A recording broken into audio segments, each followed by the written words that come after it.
माझे नाव वैदई बजरंग पाटील. माझ्या शाळेचे नाव जिल्हा परिषद शाळा डुंगे. मी आता 6वीत शिकते. भारतीय राज्यघटनेचे शिल्पकार, बुद्धी सम्राट, महामानव, विश्वरत्न डॉक्टर बाबासाहेब आंबेडकर, चातुर्वर्ण्य व्यवस्थेत चेंदामेंदा करणारे लोककल्याणकारी राजर्षी शाहू महाराज या सर्व महापुरुषांना विनम्र अभिवादन करून मी माझ्या भाषणाला सुरुवात करते. मृत्यूच्या मैदानात मर्दाच्या मनगटात ध्येयाच्या धुंदीत झुंज करून स्वराज्य निर्माण करणारे छत्रपती शिवाजी महाराज, जुलमी जातीय वाद्यांविरोधात दंड ठपटून बंड पुकारणारे महामानव राष्ट्रपिता महात्मा ज्योतिबा फुले. श्रोते हो, तो का 150 वर्षांपूर्वीच छत्रपती घराणे पोरके झाले होते.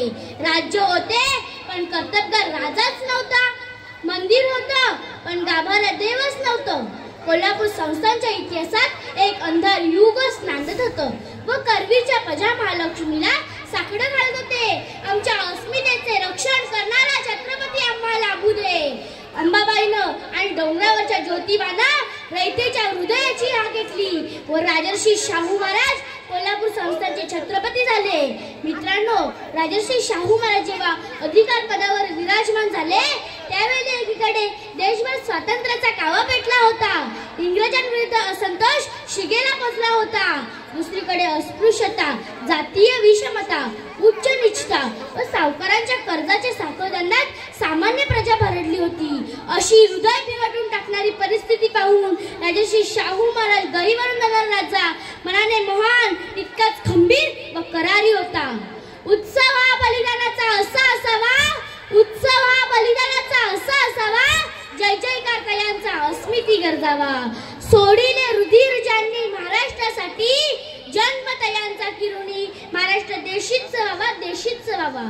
26 जून 1874 रोजी कागलच्या घाटकी घराण्यात असाच एका तेजस्वी ताऱ्याचा जन्म झाला हो. तोच हा राजा, कोल्हापूरच्या संस्थानात आरक्षण सुरू करणारा पहिला राजा, मुलांना शाळेत न पाठविणाऱ्या पालकांना दंड ठोठावणारा राजा, अंतर्जातीय विवादांना मान्यता देणारा राजा, अंधश्रद्धा, कर्मकांड, दैववाद यांच्यावर प्रहार करणारा राजा, बहुजनांच्या शिक्षण सक्तीचे मोफत करून देणारा राजा, बहुजनांना शिक्षणासाठी वसतिगृह निर्माण करून देणारा राजा आणि राजा असूनही कसलाही मान सन्मान न बाळगता अगदी अनादूतपणे भेटणारा माझा राजा.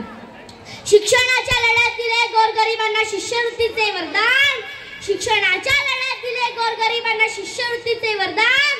राजर्षी शाहू महाराज तर महाराष्ट्राची शान, राजर्षी शाहू महाराज तर महाराष्ट्राची शान. मित्रांनो, राजर्षी शाहू महाराज यांचे व्यक्तिमत्व हे बहुआयामी होम, त्यांचे कृषी धोरणा, बहुसल्ले, विचार हे पुरोगामी व लाख मोलाचे होते. 1902 मध्ये त्यांनी युरोप दौरा केला. तिथल्या भौतिक परिस्थितीने ते प्रभावित झाले.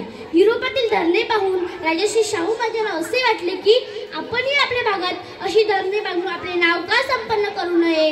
यातूनच घडला आजचा, कालचा, उद्याचा संपूर्ण महाराष्ट्र.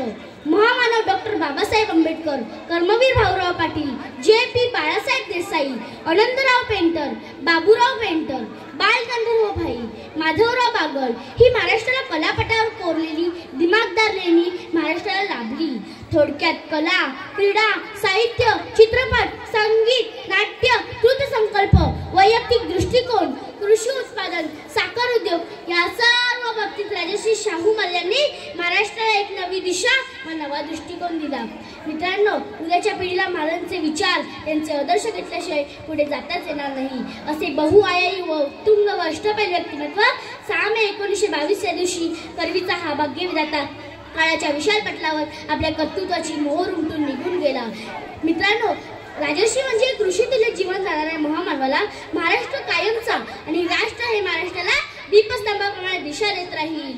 नभी चंद्र सूर्य तारे सारे मिळून जयघोष करती, नभी चंद्र सूर्य तारे सारे मिळून जयघोष करती, त्रिखंडात गाजत राही अशीच माझ्या राजांची कीर्ती, अशीच माझ्या राजांची कीर्ती. एवढे बोलून माझे भाषण संपवते. जय हिंद.